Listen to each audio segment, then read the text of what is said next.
एक सन की राजा हर रोज सुबह अपनी रानी को खड़ी कर उसकी नथ में से 100 तीर निकालता और पूछता, है कोई इस धरती पर मेरे जैसा और कोई भी वीर मर्द? रानी बेचारी कहती कि नहीं महाराज, आप जैसा वीर पुरुष और कोई नहीं। समय बीता। एक बार रानी की माँ रानी से मिलने आई। जब उसने रानी की हालत देखी तो उसकी आंखों में पानी आ गया। बोली, बेटी ये कैसी हालत बना रखी है, बिल्कुल सूखी लकड़ी के समान हो गई हो। तुम्हें कोई बीमारी है, कोई दुख दे रहा है, या फिर तुम्हें समय से रोटी नहीं मिल रही? आखिर बात क्या है? अब रानी कैसे अपनी माँ को अपना दुख बताती कि राजा हर रोज सुबह उसे खड़ी कर उसकी नथ में से 100 तीर निकालता है। हर तीर में उसका कलेजा बाहर आने को हो जाता है। अगर वो जरा सी भी हिली या राजा जरा सा भी चुका तो प्राण गए। पर जब माँ ने बार बार दबाव देकर रानी से पूछा, तब रानी बोली, क्या बताऊं माँ, किसी चीज की कोई कमी नहीं, अन्न का भंडार भरा हुआ है, पीने को अच्छा पानी है। तो फिर बात क्या है बेटी? माँ ने इस बार जब रानी का हाथ पकड़ अत्यंत रुदन स्वर में पूछा तो रानी टूट गई और अपनी वेदना प्रकट करते हुए कहा, माँ तुम्हारे जमाई राजा मेरी नाक की नथ में से 100 तीर निकालते हैं, जिससे मेरा हृदय थर थर कांपता है। मेरी तरफ आता हुआ हर तीर मुझे अपनी जिंदगी का आखिरी तीर प्रतीत होता है। यही बात मुझे हर समय अंदर ही अंदर खाए जाती है कि आज तेरा आखिरी दिन है, आज तेरा आखिरी दिन है। बस माँ, इसी चिंता के कारण कुछ भी खाना पीना मेरे हलक से नीचे नहीं उतरता। रानी की माँ ने हैरान होते हुए कहा, ये तुम क्या कह रही हो बेटी, ये कब हुआ? रानी बोली, माँ ये मत पूछो कब हुआ, ये पूछो कब नहीं हुआ। राजा हर रोज सुबह मुझे खड़ी करके सबसे पहले मेरी नथ में से 100 तीर निकालते हैं, उसके बाद ही अपना दिन शुरू करते हैं। बोली, कुछ बोलते भी हैं? रानी बोली, हाँ माँ कहते हैं। है इस धरती पर मेरे जैसा कोई और मर्द? रानी की माँ कुछ सोचते हुए बोली, बेटी चिंता मत कर, कल वो जब ऐसा पूछे तो कह देना, दुनिया में मर्द बहुत, घर नहीं तो बाहर बहुत, घर से बाहर निकलो शेर को स्वा शेर बहुत। इतना कह रानी की माँ अपनी बेटी से विदाई ले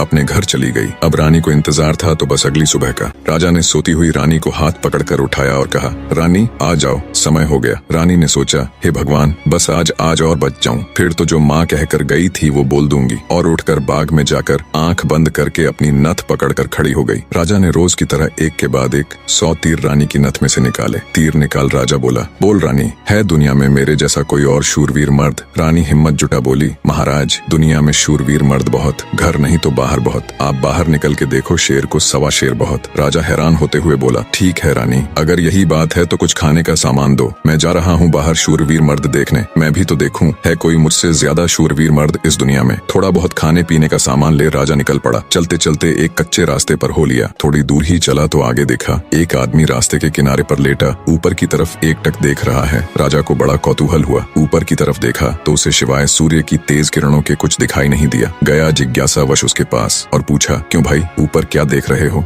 काणे आदमी ने कहा, इंद्र के अखाड़े में परियों का नाच हो रहा है, वो देख रहा हूँ। राजा ने एक बार फिर से ऊपर देखा पर उसे कुछ दिखाई न दिया तो उसका आश्चर्य बढ़ गया। काणे आदमी ने ऊपर की तरफ ध्यान लगाए लगाए राजा से पूछा, तुम कौन हो भाई और कहाँ जा रहे हो? राजा बोला, मैं मालवा का राजा उत्पल राज हूँ, मैं दुनिया में शूरवीर मर्द देखने जा रहा हूँ। काणे को बड़ा कौतुक हुआ। बोला, तो थोड़ी देर मेरी प्रतीक्षा करो भाई। नाचते नाचते एक परी की पाजेब टूट गई है, वो नीचे गिरने वाली है, बस उसको लेकर मैं भी तुम्हारे साथ शूरवीर मर्द देखने चलूंगा। कुछ ही देर में आकाश से छम की आवाज से एक पाजेब नीचे आ गिरी। काणे ने उसे उठाया और जेब में रख लिया और बोला, अब चलो भाई मर्द देखने। मर्द कैसे होते हैं मैं भी तो देखूं। राजा के आश्चर्य की कोई सीमा नहीं थी। उसका अहंकार तो यही नष्ट हो चुका था, उसकी हवाइयां उड़ चुकी थीं। सोचा कि तू तो रानी की नथ से तीर निकाल अपने आप को सबसे बड़ा मर्द समझता था, तेरे से ज्यादा तो ये काणा है। एक आंख से अंधा होते हुए भी इंद्र के अखाड़े में क्या हो रहा है देख लेता है। अब राजा और काणा आदमी दोनों एक साथ चल पड़े मर्द देखने। राजा और काणा आदमी अभी कुछ दूर ही चले थे। आगे एक नौजवान व्यक्ति धनुष बाण लिए किसी की प्रतीक्षा में बैठा था। राजा ने उससे भी पूछ लिया, क्यों भाई कैसे बैठे हो? व्यक्ति बोला, अपने दोस्त का इंतजार कर रहा हूँ। राजा बोला, कहाँ है तुम्हारा दोस्त? व्यक्ति बोला, मैंने 100 कोस पर तीर मारा है, उसे लेने के लिए गया है। इतना सुनना था कि राजा के पैरों नीचे से जमीन खिसक गई। कहानी को बीच में रोक आपकी जानकारी के लिए बता दूं, पुराने समय में दूरी मापने के लिए किलोमीटर या मीटर नहीं बल्कि तब के लोग कोसों के द्वारा ही दूरी को मापते थे। उस समय के एक कोस का मतलब आज के लगभग 3 किलोमीटर है। तो नौजवान व्यक्ति ने राजा और काणे आदमी से पूछा, तुम लोग कहाँ जा रहे हो? काणे ने कहा, मर्द देखने। उत्सुकतावश नौजवान ने कहा, तो भाई हम भी चलेंगे तुम्हारे साथ मर्द देखने, बस थोड़ा इंतजार करो, मेरा दोस्त अभी मेरा तीर लेकर आता ही होगा। राजा बोला, 100 कोस से आज ही थोड़े ना आ जाएगा, उसे तो कई दिन लगेंगे। नौजवान ने मुस्कुराते हुए कहा, नहीं मान्यवर, उसे 100 कोस से जाने और आने में सिर्फ 1 घंटा लगता है। थोड़ी ही देर में एक लंगड़ा व्यक्ति नौजवान के द्वारा छोड़ा हुआ तीर हाथ में लेकर आता है। अब राजा को काटो तो खून नहीं रानी की नथ में से तीर निकाल खुद को मर्द सूरमा समझने वाले राजा को अब एक से एक बड़े सूरमा टकरा रहे थे। वो जिस बिल में हाथ डाल रहा था वहीं से सांप फुफकारते हुए निकल रहे थे। एक काना आदमी जो एक आंख ना होते हुए भी इंद्र के अखाड़े में परियों का नाच देख रहा है। एक युवा पराक्रमी नौजवान 100 कोस तक तीर मार रहा है। एक अपाहिज लंगड़ा आदमी 100 कोस की दूरी सिर्फ 1 घंटे में नाप देता है। बोझिल कदमों के साथ राजा अब उन तीनों के साथ आगे चल पड़ता है। चलते चलते वे एक नगर में पहुंचे जहां एक राजा की लड़की का स्वयंवर चल रहा था। स्वयंवर की शर्त थी कि जो व्यक्ति 50 कोस से 2 घंटे में हंसता पान बोल सुपारी ला देगा उसी के साथ रानी का विवाह कर दिया जाएगा। चारों में से लंगड़ा ही इस काबिल था जो कोसों की दूरी मिनटों के हिसाब से तय कर सकता था। अंततः चारों की सलाह पर लंगड़ा व्यक्ति स्वयंवर की शर्त पूरी करने के लिए तैयार हो गया और शर्त अनुसार हंसता पान बोल सुपारी लाने के लिए चल पड़ा।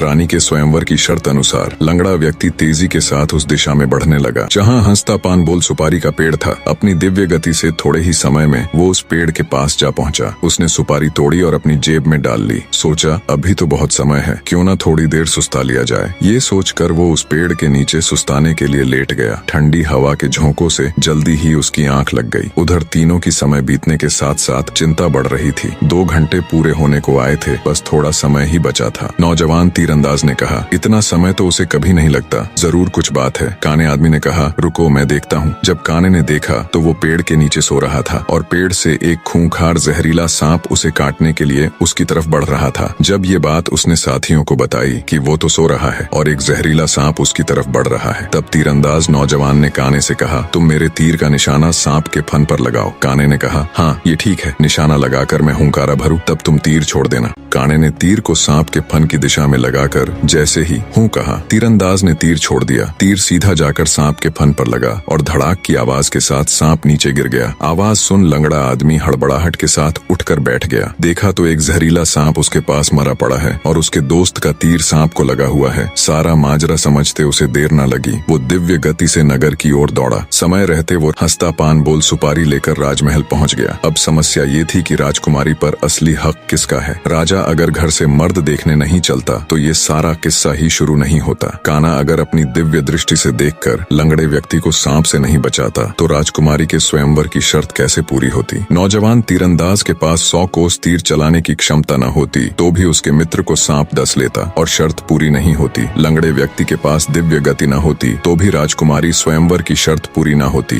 राजकुमारी का पति कौन होगा? जब इसके ऊपर उनमें आपस में सलाह मशवरा हुआ तो राजा को ही चुना गया, क्योंकि ये सारी कहानी ही उससे शुरू हुई थी। पर राजा ने अपनी सारी बीती बात बता कहा, मैं पहले से ही शादीशुदा हूँ, इसलिए मैं राजकुमारी से शादी करूँ इसका सवाल ही पैदा नहीं होता। मैं तो तुम सबका शुक्रगुजार हूँ मेरा खोखला वहम तोड़ने के लिए। काने ने कहा, मैं तो इंद्र के अखाड़े में अपनी परियों के साथ ही खुश हूँ और वैसे भी मेरे दिन अब उस ऊपर वाले को याद करने के हैं। बारी आई युवा तीरंदाज की। उसने अपने मित्र से कहा, मित्र राजकुमारी के साथ तुम्हारा विवाह होना चाहिए, क्योंकि तुमने ही स्वयंवर की शर्त का सीधा पालन किया और राजमहल में शर्त अनुसार हंसता पान बोल सुपारी लेकर आए। इसलिए शर्त के दृष्टिकोण से देखें तो राजकुमारी पर तुम्हारा ही हक बनता है। तीरंदाज की बात सबको सही लगी और सबने सहर्ष सहमति जताई। लंगड़े व्यक्ति के साथ राजकुमारी का विवाह हो जाता है। सभी बहुत खुश थे। राजा सभी को अपने राज्य आने का निमंत्रण दे खुशी खुशी उनसे विदा लेते हैं। अपने मन में वो अब कभी रानी के साथ दुर्व्यवहार न करने की शपथ लेते हैं।